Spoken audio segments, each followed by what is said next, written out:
Hello and welcome to HCTV, our first episode of our weekly um, channel of the Weekend Insider.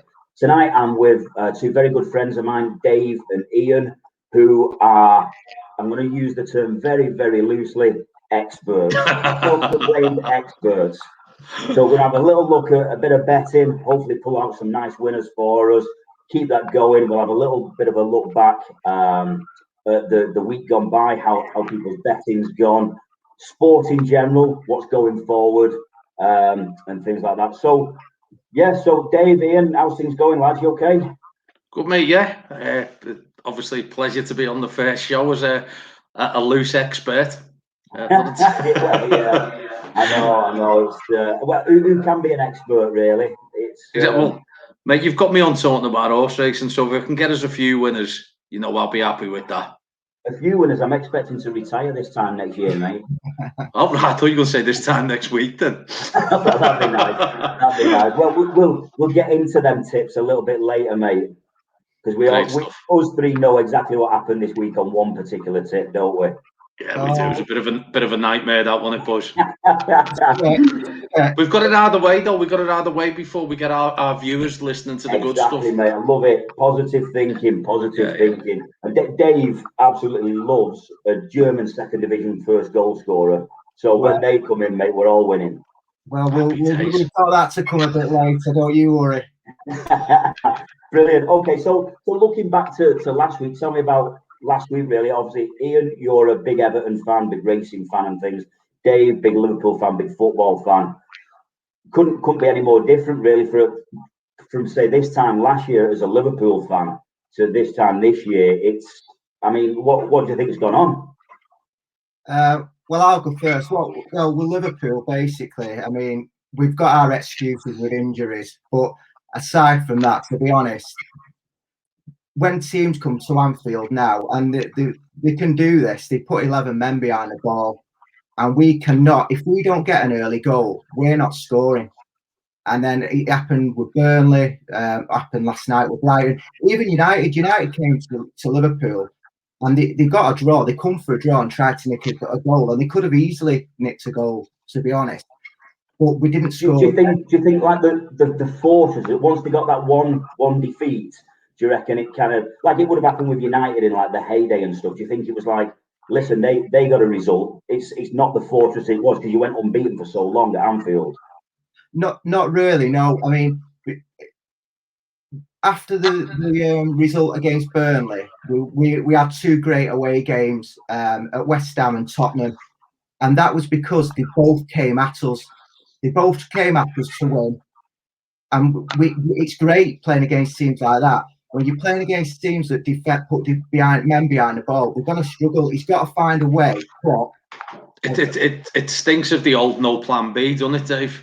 It does, but what is plan B?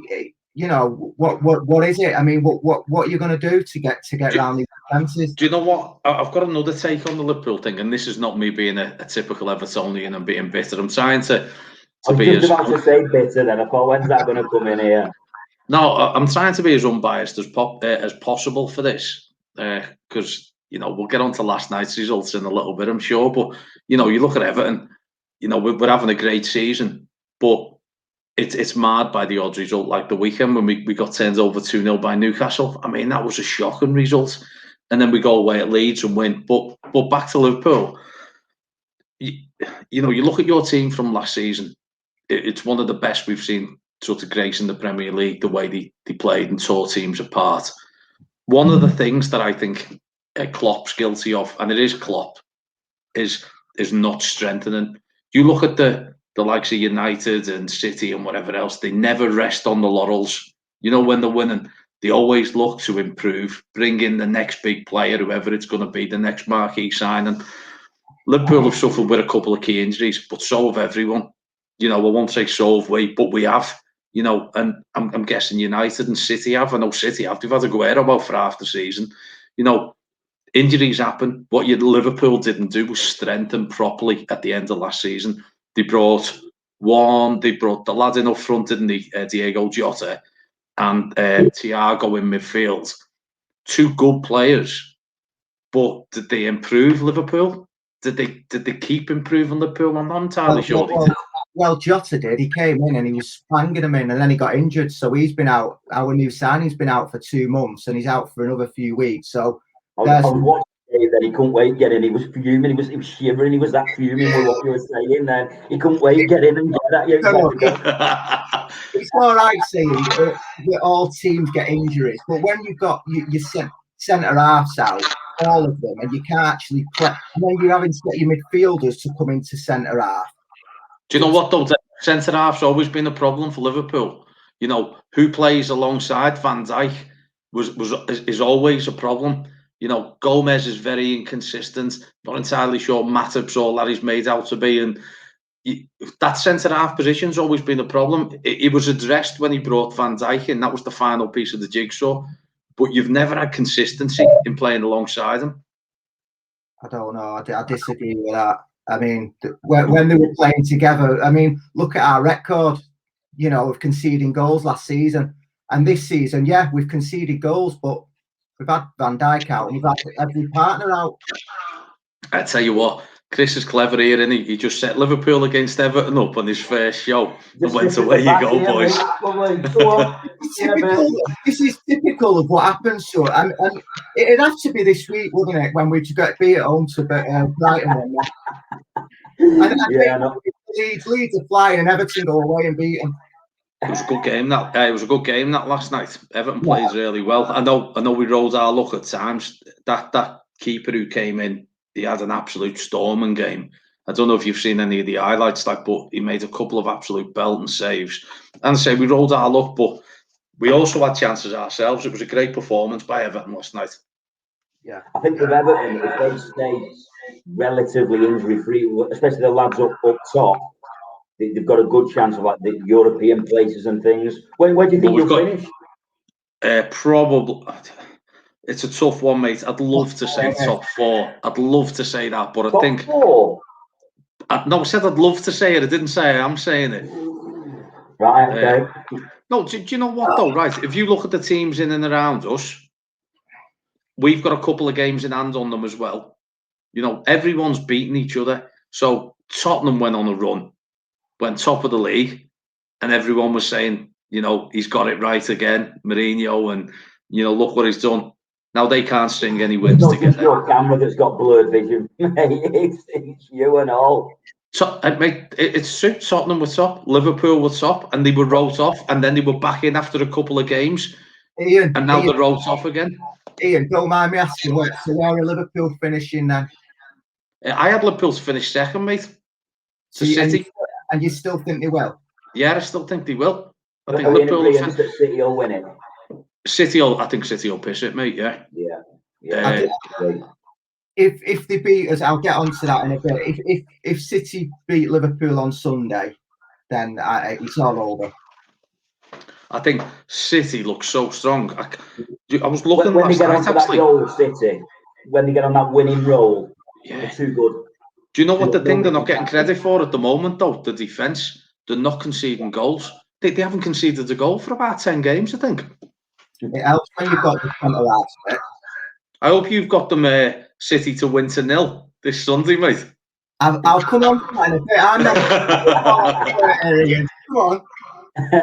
I'm just keeping quiet, mate. But listen, you know I follow Wigan, and that's a bad state of affairs at the minute. It must be tough fighting for top 4 in the Premier League. You know what I mean? You want to try and fight for survival in League One, mate. That's a completely different story. Go ahead then, Chris. What's the latest over there, mate? What's happening at Wigan? Oh, well, there's talk of takeovers and things like there has been since July, I think it was.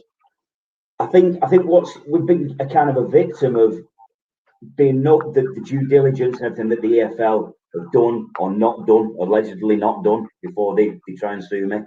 I think they're being a little bit too looking into things at the moment, leaving no stone unturned with it. So we had a Spanish consortium that were in there, looked all well and good, and then they found something on them that they're not happy with, where in years gone by or months gone by, that probably would have been pushed through and they'd have been taken over now. So it's a bad state of affairs, really. But hopefully there's light at the end of the tunnel, that they're speaking to numerous investors and things like that. So Hopefully. I'll get on to Wigan's game in a little bit, but who knows what's going to go on with them. So we'll see, really. What's your thoughts on, do you think, going back to Liverpool there with the stadiums and stuff, when I said, do you think like the Fortress thing has gone, do you think, because, I mean, obviously it's the same for every single club, it must be so difficult. So Liverpool losing 1-0 there, without that home, at 60 minutes losing 1-0, that crowd would have been behind them, same as they would any team. And it must be a massive, massive factor for these professionals not playing in front of a team. And I find watching football, I think it's gone a bit boring without. Do you know what though, Chris? Just picking up on that before Dave answers, the other side of it, it's benefiting other teams as well, though, where crowds aren't on the back. Yeah. And so, you know, where it is a disadvantage to say Liverpool there without the crowd behind them, anyone going to Anfield, it's got to be an advantage straight away. Yeah, of course. So they might not have kept that lead there, Brighton, if it hadn't have like a big crowd or something behind them. They maybe not have kept that. Do you think that's had a massive negative effect, Dave? For certain teams, I mean, obviously, I'm going to say for Liverpool is because obviously it's known for Anfield's known for, you know, the atmosphere and the crowd getting behind them. But for every team, I heard a stat, I think it was last night or the night before, that since the 1800s or the early, I can't remember the year, but it was a long time ago. When you were born, Ian. It's been, sorry, what was that? I said just when Ian was born. Tell that by me grey hair, can't you, mate? Anyway, the stat is that it's been the most amount of away wins in all that time. So it just go to show you that the crowd out does play a massive part. And Henderson come out and said it would have, these games that we've been beat at home, they would have been different. They reckon they would have, you know. I personally do think that with the crowds there, they would have struggled to hold on to these 1-0s, these teams. Yeah, but as you said, Ian, it's the same for both sides. If you're away, you're away. You're home, you're at home. It's not, you know, nobody's at an advantage or disadvantage because you've both got to play home and away. Yeah. Do you know what I've seen, right? I've seen certain players thrive. So the likes of Michael Keane at Everton, he's a confidence player. He's quite nervous, and the Everton crowd can be quite unforgiving at times at Goodison. You know, they're not afraid to let a player know when he's, you know, made a mistake or not. Yeah, it's a pretty nasty place to play sometimes, Goodison, if you're not performing well. And the likes of Michael Keane has really come into his own this season, where no one's been there to get on his back. So it has allowed opportunities for players to actually improve. It'll be interesting to see when crowds are allowed back, these players, how they perform. Keane will shit himself. Yes, again. Yeah, you're right. But I mean, a big talking point this week is VAR, but that could take up a whole 3 days worth discussing VAR. So I'm going to leave VAR and discuss that another time. We'll have a special show for that, eh? Yeah, midweek special. I don't want to be involved with VAR. I mean, I know you seem to get it. It's completely spoiled. I mean, completely spoiled football. It's not. I found some games actually frustrating to watch now. I actually can't watch them because of that. I've not met one person who's in favour of it. Not one person. It's a joke. That's it. It's just a joke. It's a joke. It really is. Yeah. But we will discuss VAR because it's not going to be a point that's going to go away. And this weekend of games and stuff, there's going to be more talking points, and we can have the same conversation every single week. So on to last weekend racing. Cheltenham was off, wasn't it? Unfortunately. Yeah, very disappointing that. We're making up for it this weekend. I know we'll get onto this weekend in a bit. This weekend is an absolute bonanza for racing fans. So, you know, it's been a bit of a quiet week for me on the racing front, and all revolved around one horse called Bumblebee. So, I think I said banker, I could change it. Yeah, you could change that quite easily. Ian, I heard it was not much of a banker on Sky Bet. They do that you can finish 2 lengths and it was like 5-1. And Chris went, Dave, this horse is winning. So I was like, I'm banging him winning by 2 lengths. It was about 10 lengths behind the one who finished second last. Oh, mate. So do you know what, these things happen, don't they? And I'm always a stickler, and you know, I think I've said it to Chris before, but I'm always saying it. I never listen to tips. I like to pick my own horses, and then I've only got myself to blame then if they get beat. This week, this guy we got the tip off, you know, straight from the trainer. This, as Chris well knows, that I'm not bullshitting, am I, Chris? No. I mean, if anything came from the horse's mouth, it was literally this tip. And I was getting bombarded with texts from the stable saying, get on it, get on it, get on it. And the week before, a couple had come through, and I hadn't forwarded them on to the boys, and both of them won at decent odds. So I sent everyone this horse saying they won't have it beat.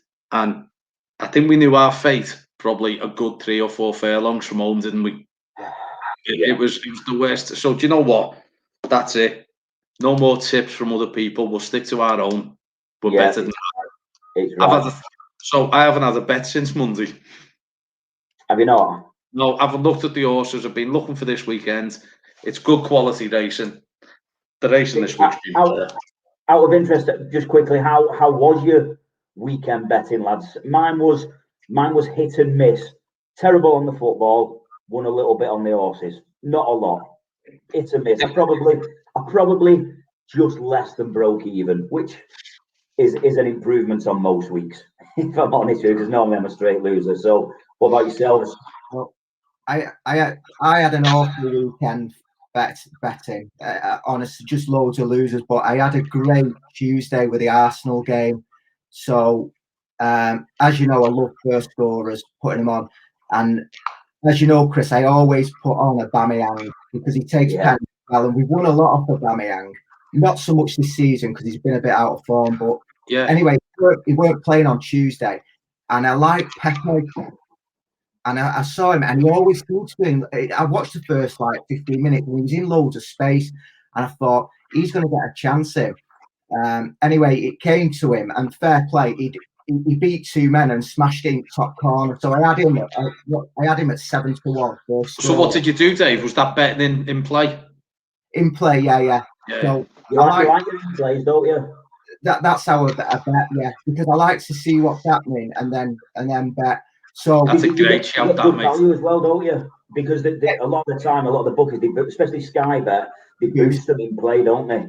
Yeah. So that was good, and then I cleaned up because just before, basically Arsenal, they were honestly they were all over them, and you couldn't see anything other than an Arsenal win. And then obviously on the stroke of half time, Louise brought down was it Neto? But anyway, they scored Wolves, so it was 1-1 at half time. And then Sky Bet, I couldn't believe the odds. They put at half time boosted 14-1, Wolves to win, and Granit Xhaka to be carded, and he gets a card near enough every game, 14-1. So within 5 minutes of the second half, Wolves scored. Within 10 minutes, Xhaka got carded, and then Arsenal went down to 9 men. So that was a 14-1 winner at half time. Brilliant. Do you know what, Chris? That's a tip in itself, that on how to play football bets, isn't it? Do you know what I mean? For anyone watching, because I think most people who have a bet will pile into Football Accumulator before the matches kick off or whatever. Yeah. And or they'll throw a first goal scorer, result double in or whatever. And the usual phrase is for a bit of interest while I'm watching it. Yeah. So if you want that bit of interest, you may as well just do what Dave suggested there, mightn't you, and do in play. So even about 5 minutes in, you can normally get a slightly better odds, can't you? Exactly.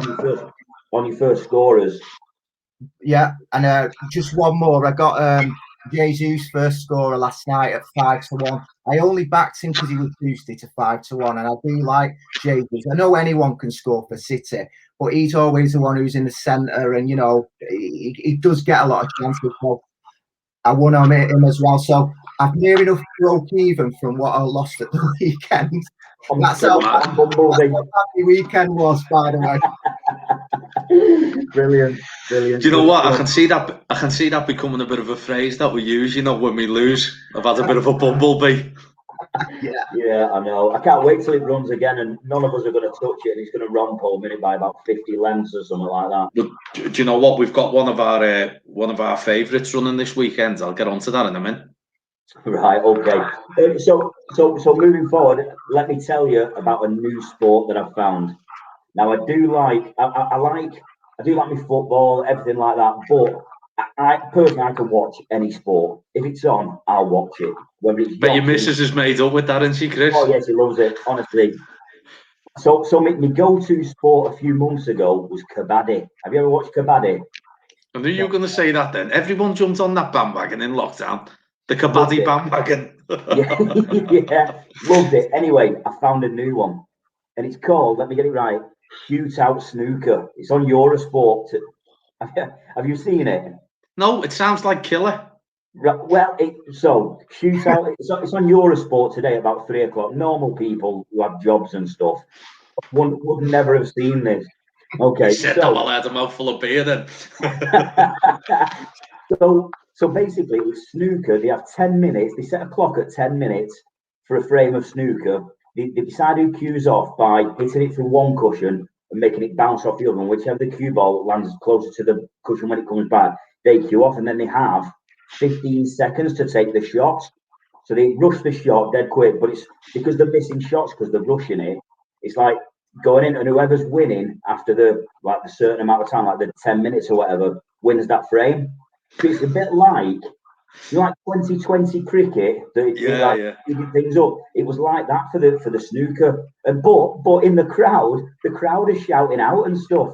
And so when they pop the blue, they're going blue. Honestly, they're all shouting out and clapping. It's brilliant. Honestly, it's a great way to watch snooker. So Steve Davis would have been crap at that, wouldn't he? Well, yeah. I think the professionals did a tournament. I had a little look at it today. The professionals did a tournament in it last year, and I think, no surprise, I think Ronnie O'Sullivan won it. But it's great, good for entertainment value. Honestly, have a little look. If you're bored at 3 o'clock in an afternoon in a weekday, Eurosport is your go-to channel. Skiing and Shootout Snooker. Shootout Snooker just sounds like a sport that Partridge would try and introduce the BBC to. Yeah. So I am normally busy at about that time with work, to be honest. Oh, well, you need to rearrange your diary a little bit for Shootout Snooker. We'll have a conversation about Shootout Snooker next week. See who your favourites are. I'll tell you what.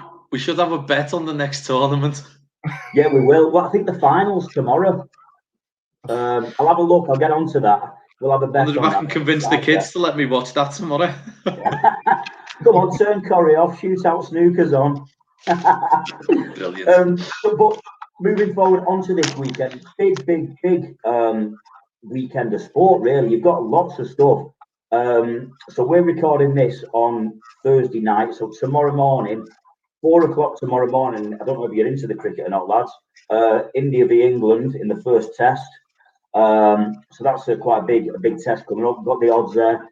India favourites for that at 1-2. The draw's 9-2, and England is 7-2. So they're expecting India to kind of to win that test. Really, there is some good boosts on there. Again, Sky Bet is probably my bookie I normally go to, really, because of the boosts and things and the offers that they do. That might be something for another episode. Really, let's discuss what bookies are giving different offers and things. That could be it's a good one, that, because for horse racing, they're rubbish. Yeah, they are. Yeah. We find the accumulators. William Hill used, don't you, Dave? Accumulators.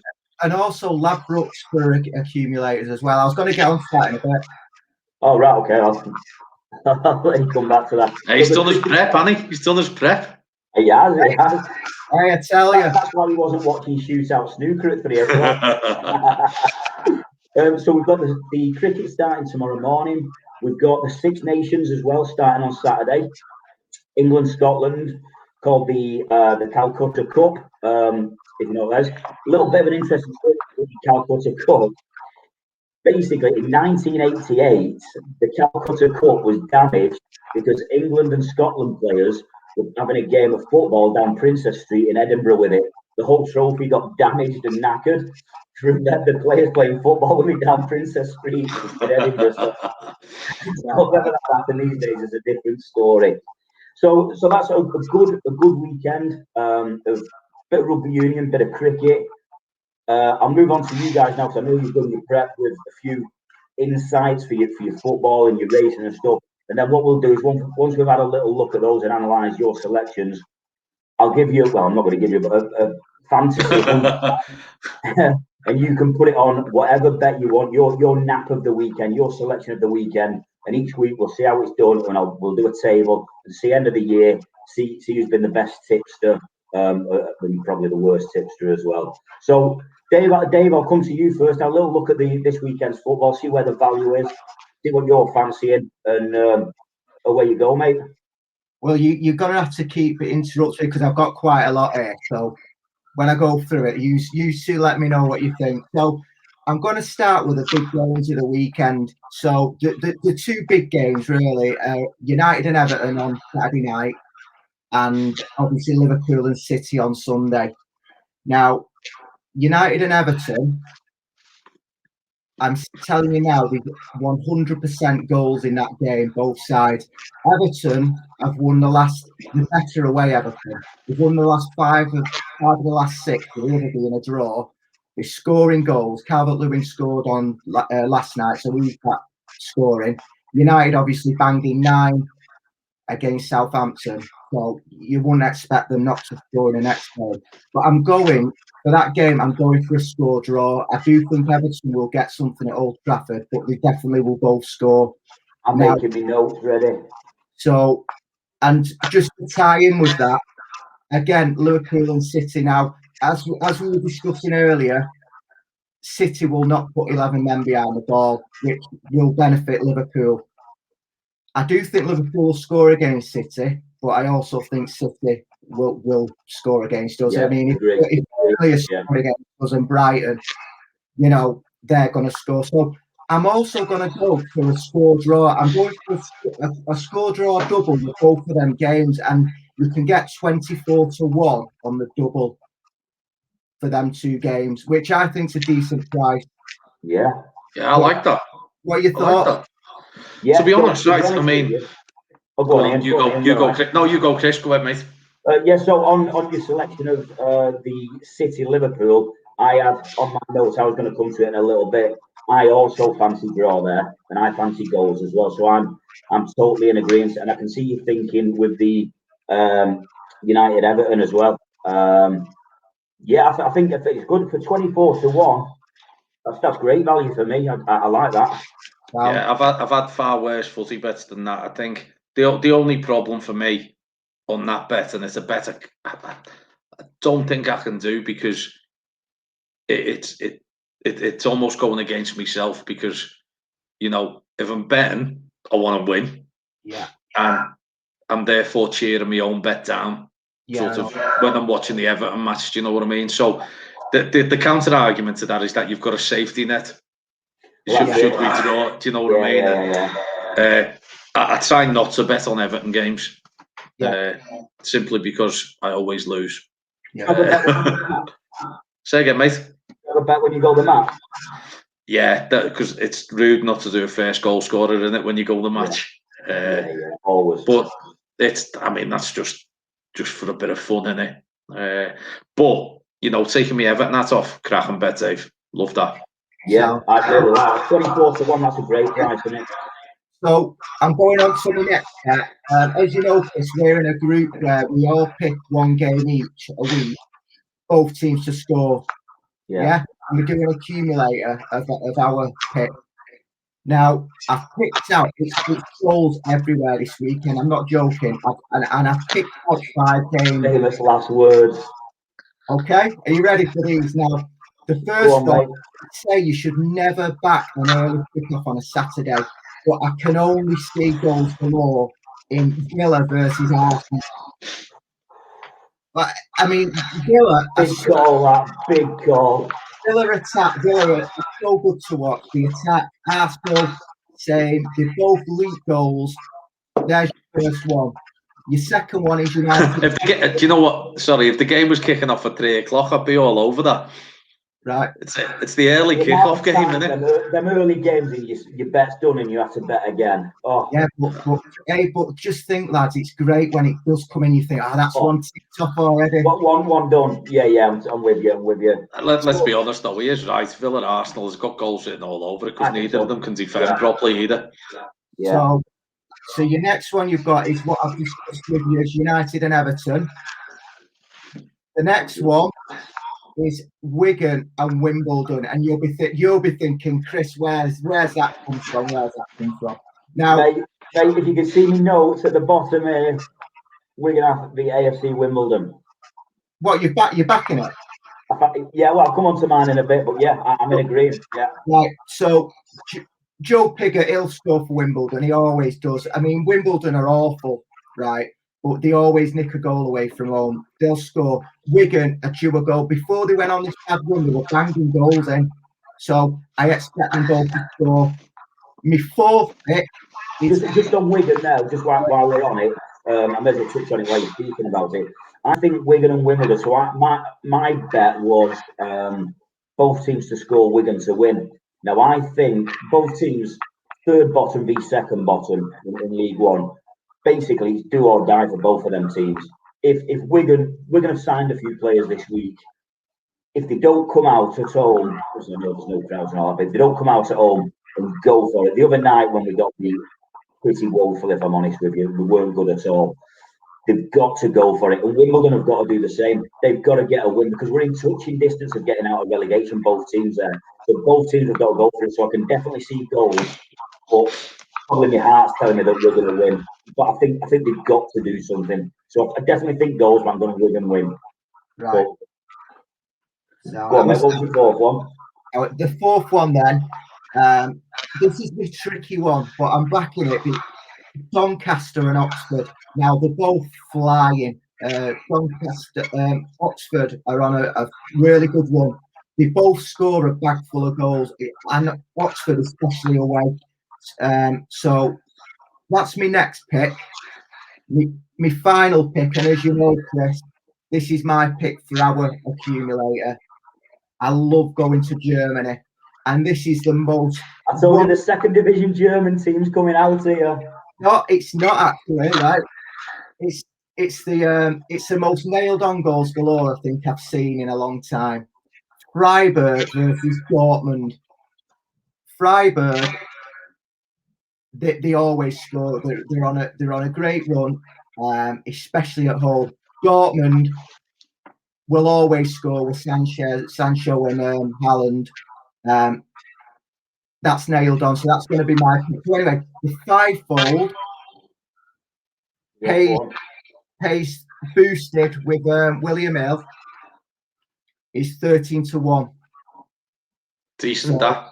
Yeah, so it's all right. What is it with other bookies? About 11. Yeah, well, yeah. So Sky Bet's horrendous for it is. So it's only about, I didn't check, but it's at least about, it'd be about 10-11-1. Yeah. So again, there's another little insight tip. If you've got a few different betting accounts, which quite a lot of people have these days on the phones, it's worth, rather than just going to your go-to app to put a bet on, it's worth just having a little look around. There's a thing called Odds Checker online that you can go to that gives you all the bookies. Yeah, Odds Checker is a great website. They have tips on there every day as well for all sports. Yeah, but they're not going to be as good as ours, mate. Of course not, no. I just meant so people can compare. I can't believe how much money they're giving people. It's crazy. It's printing money. Fire up the machine, mate. Fire up the machine. They've got me on this week for Shoot It Snooker. The tips on that. So that pays 13-1, does it, Dave? It does, yeah. So I'm near enough done now. So it's all right, Ian. You can come in a minute. I'll stop boring you in a minute, mate. Thanks, mate. He told me this was a 20-minute show. I know we're on 35 minutes already.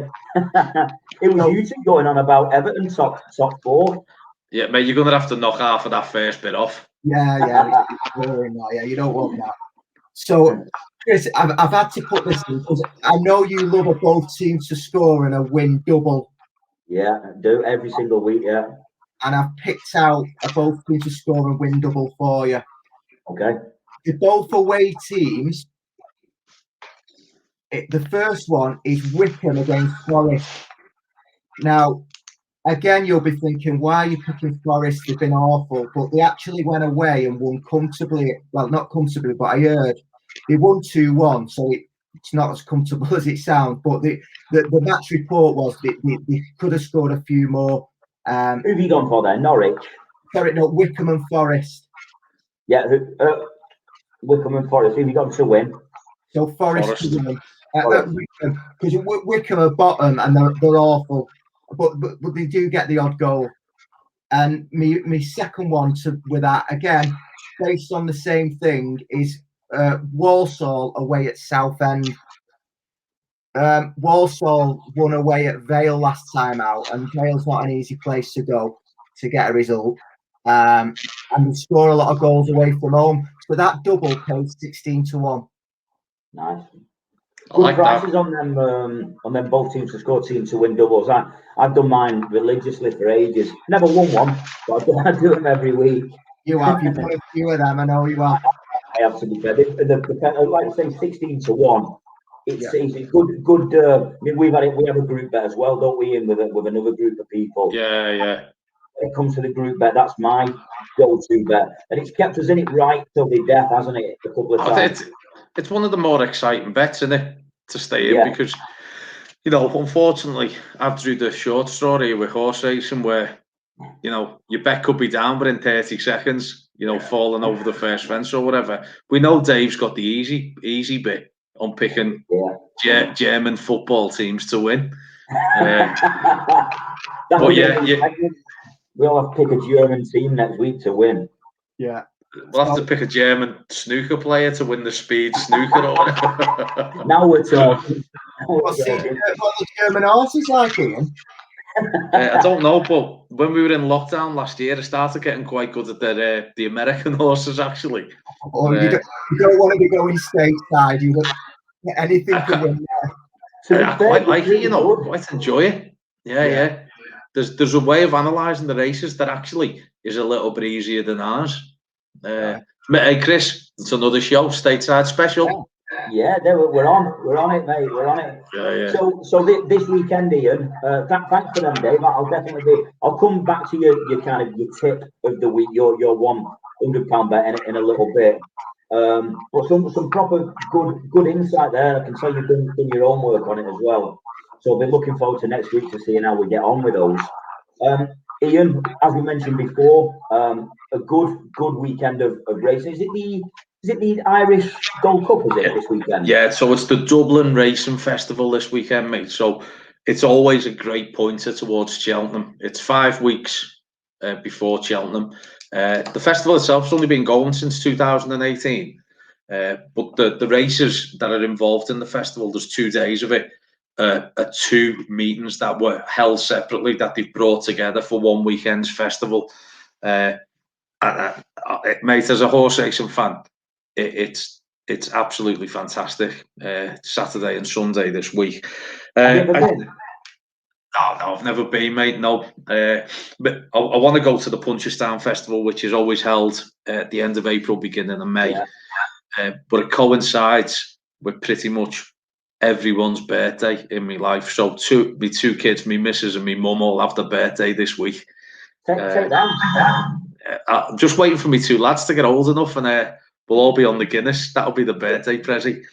Waiting for his 4th birthday for that. Exactly, yeah. But as you'd expect, it's Willie Mullins versus Gordon Elliott this weekend.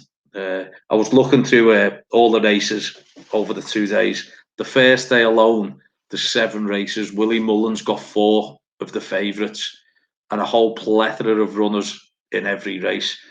The man's a genius, and obviously he's got Gordon Elliott now as the sort of, I won't call him the young pretender because he's established himself as an unbelievable trainer in his own right, hasn't he, Chris? I know you like a little dabble on the horses as well, and I do, mate. I do, unfortunately, yeah. and you know, them two are absolutely fantastic in what they do, but that's not taking away anything from the likes of Henry Bromhead, Henry de Bromhead, who's got a couple of belters over there, and he's going to be one of my first picks, actually.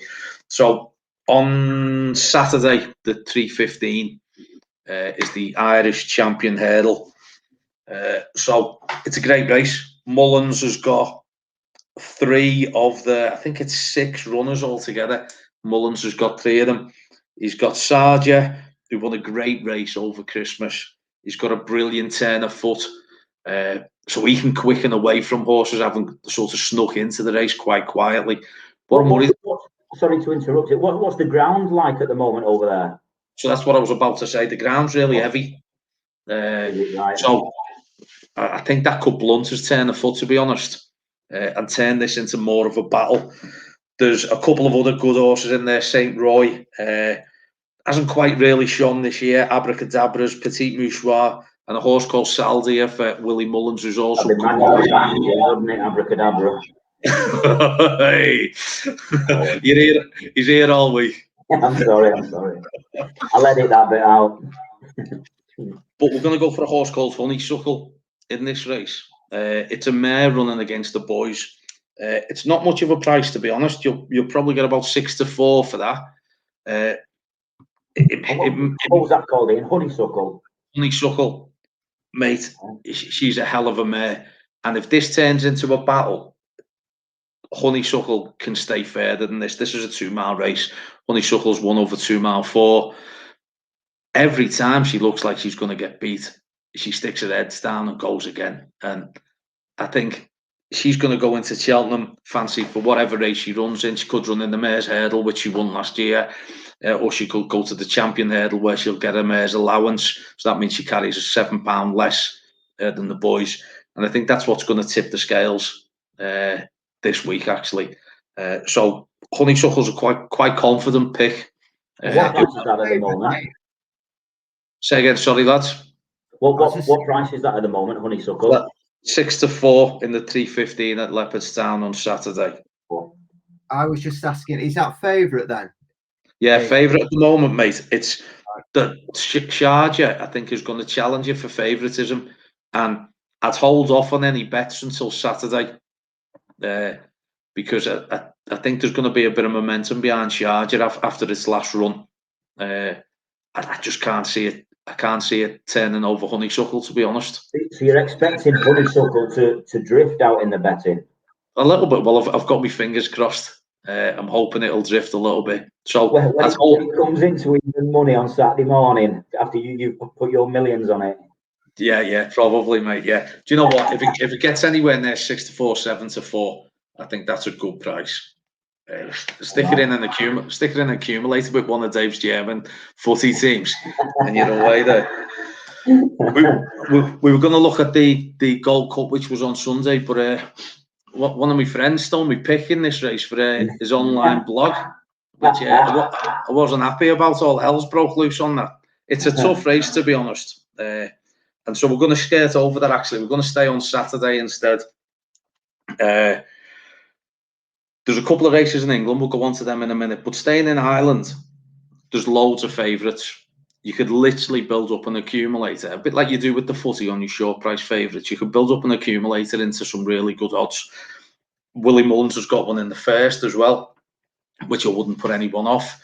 And there's also a couple of odds-ons as well throughout the day. You could go and pile into them, and I wouldn't put anyone off. You know, they do look solid.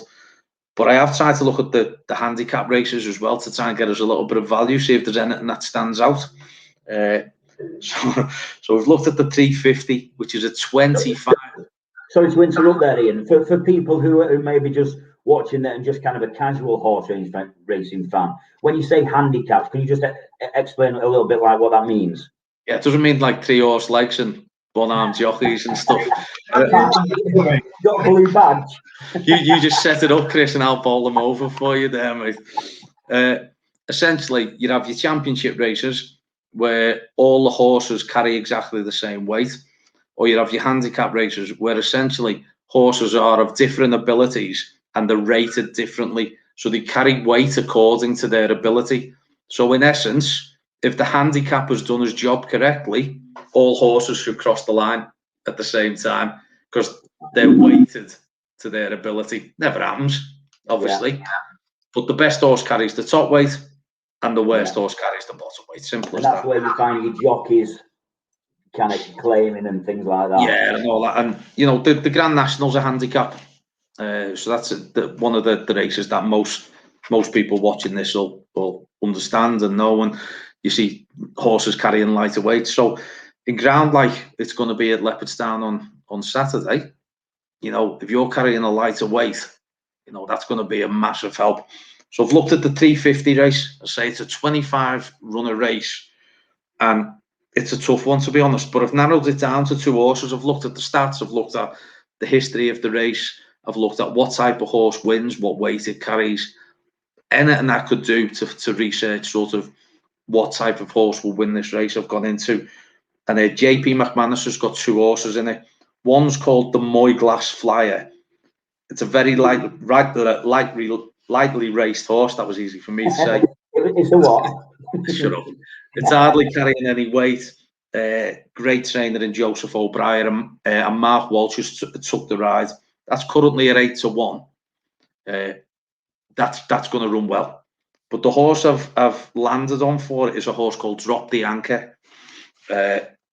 This horse has been so unlucky in its last 2 runs. 2 runs ago, it was coming there over the final flight, and the horse fell in front of it, brought it down. It had nowhere to go. More than likely mine. Yeah, probably, mate. Yeah, it's called Bumblebee. And then its last race, again, it was coming there with a cracking run, and another horse fell, didn't bring it down, but it almost brought the horse to a halt, and it ran on again at the end, nearly snatched second. Mate, it looks a great price. I think it's weighted well. It's 14-1 at the moment. Right. And I think most bookies in this race will be playing 4 or 5 places.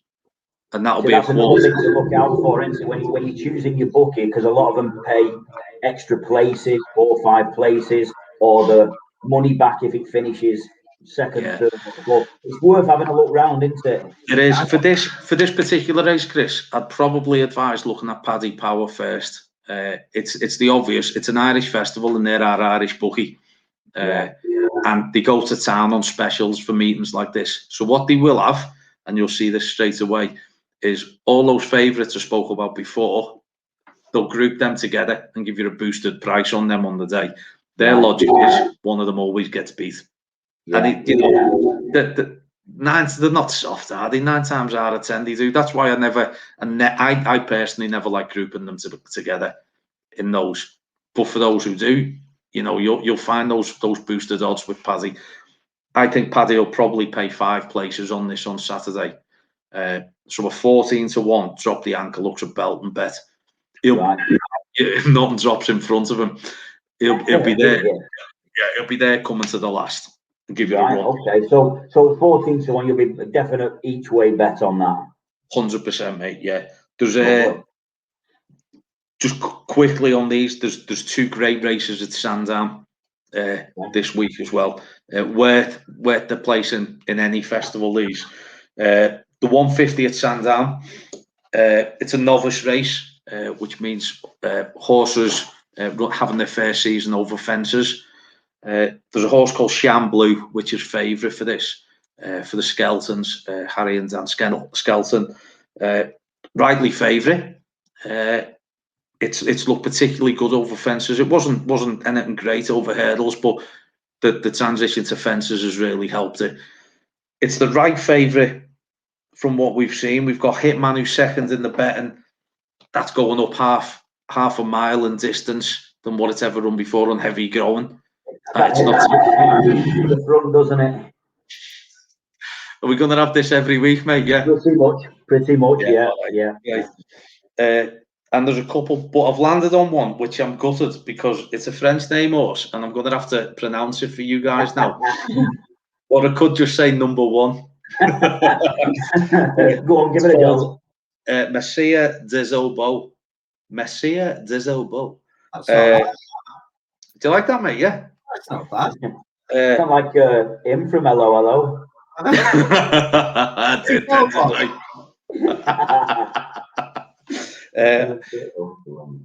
It's currently 4-1. This horse looks fantastic. It runs for Alan King. Daryl Jacob will be on board at the weekend.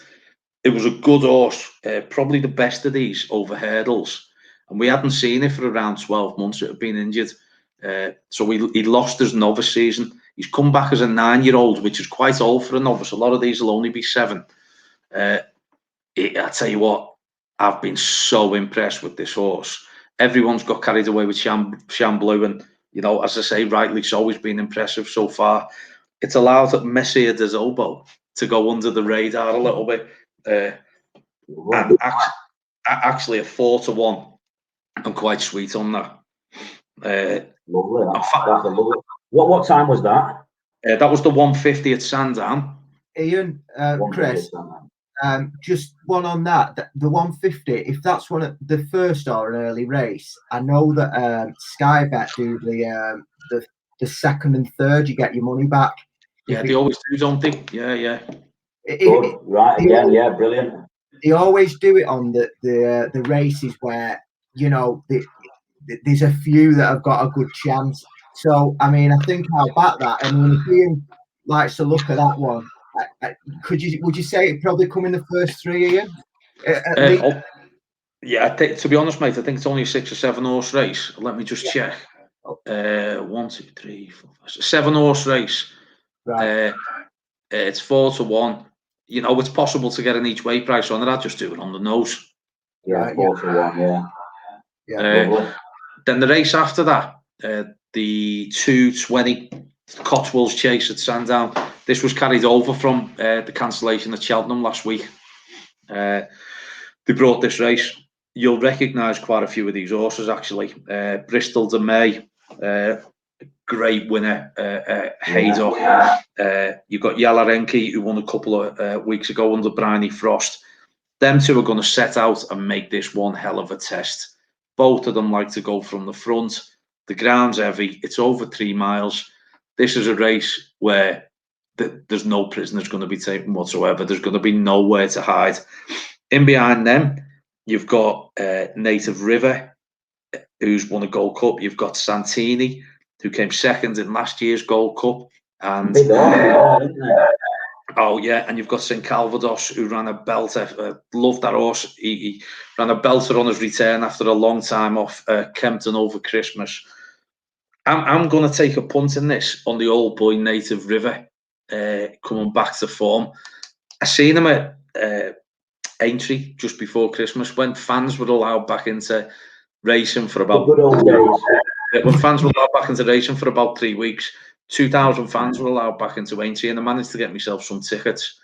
We went along. Native River was enjoying himself like a child. He's 11-year-old now. He was jumping for fun.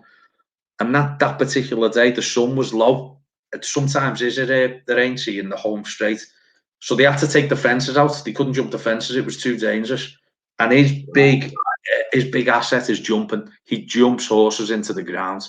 When other horses have had enough, he's still pinging them and flying over them. With Bristol de May and Yalarenki forcing the pace, Native's going to be in behind, not letting them let up. I think he could just keep galloping. And at Sandown, you need to jump. Down the back fence, the back straight, there's a series of fences they call the railway fences because they come in quick succession, one after another. It's a proper jumping test. So at that distance, at that pace, there's no hiding place on Saturday. And I'd love... I'm going to turn into Kevin Keegan. I'd love it if this horse wins. And you still go to Sandown, yeah. You Say are. again. You still got to go to Sandown yet, and that's a difficult place to go. Oh, that's the best bit. Hey, that's the best bit. That horse wins. Yeah, that's the best bit. That some Native Rivers 5-1, chaps. 5-1, lovely. Right. So I love it. And then one last one before we go. The 8:30 at Kempton. This horse needs a shout out because he nearly won us an absolute fortune 3 weeks ago. No, not Bumblebee. Echo Brava in the 8:30 at Kempton. Echo Brava, yeah. I had it at 66-1 3 weeks ago. I think it was. Yeah, it came second. It got beat. Like, it was so close. We were cheering it on. The week about a week after, we had it again. Yeah. It was about 5-6-1 this time. Hollydore was on it. It got beaten nose. Yeah. Hollydore's been booked to ride again on Saturday. Right. She won't lose twice on it. She's going to get that up. What price do you reckon that's going to go at? If it goes off anything over 3-1, I'd probably smash it. Yeah. So it was 11-2 last week, wasn't it? Yeah, 66-1 before that. She's coming in again in it, so people are waking up to it. But still 3-1, good price that. Yeah. So there we go. So there's my selections for the weekend, boys. Brilliant, mate. Thanks very much for that. Great knowledgeable insight, mate. It's really, really good. To me, really, I've not done as much analysis of yourself. I just picked a couple that I fancied, really. And I've gone with the football. And to be honest, Dave, you mentioned them both. I fancy, as I mentioned before, both teams to score. Wigan win against Wimbledon. That I went into the reasons before. And again, I fancy the draw, Liverpool City, which you mentioned again. So fingers crossed, we're singing off the same hymn sheet, mate, and we can all win a little bit of money. So basically, you just waited until you heard Dave's selections. That's what I'm writing down. Hang on a minute, mate. Have you put them in a treble with Native River? Yeah, they're all going in, mate. They have the biggest accumulator you've ever seen. It's not a bad shout, that. Put it in with that silly pool game that you've been watching as well. Killer live. Yeah. So you've given great analysis there, boys. Really good. So, what is your nap of the weekend? So, what we're going to do is we're going to give you a virtual £100. If I gave you £100 and say put this on your absolute banker this weekend, hit me with it, Dave. What's your 100% banker? The problem is, though, I mean, does it matter what the odds are? See, I was just going to say the same because I'd go for honeysuckle. You get a winner. Obviously, we don't want your 1 to 10 shots. You want a bit of value. Just tell us. Go on, give us a shout. I'll tell you what, then. Don't change your mind. No, I'm going to go with that double. That I'm going to say that the Everton and United both teams to score, Liverpool and City both teams to score, just the double on the both teams to score. Okay. So not the result element of it. Well, I mean, I don't want to. I would normally put £100 on a 24-1 shot. Exactly, mate. Yeah. So both teams to score. What would that be? About 4 to 5? Do you reckon? Oh, I don't think it'd be that much. I reckon you'd be about 3-1. So just to confirm, Dave, what was your selection then? So Everton, United and Everton, Liverpool and City. Yeah. All teams to score. Just to score. Do you know what the odds on that is? As I say, I reckon they'll only be about 2.5, 3-1. Yeah, no problems. Okay, that's all right. It's all right if you get £100 on it, isn't it? Yeah. You'll take that. And Ian, your nap of the weekend? If we're just going for naps, mate, I'm going to go honeysuckle, 3:15 at Leopardstown. Honeysuckle, 3:15. Lovely. Okay, mate. What price was that? 6-4 as we speak. 6-4. Lovely. Good stuff. Okay. Same as anything, ladies. These tips are only our personal preference. Only bet what you can afford, and it is just a little bit of fun between us at the end of the day. Absolutely brilliant, lads. Great insights. good little bit of fun, good catch up. We'll do the same next week. We'll see how our bets have gone on. Great stuff. Thanks very much for your time, fellas. Superb. Thanks, lads. See you soon. Take care. Cheers, Chris. Nice one. See you later.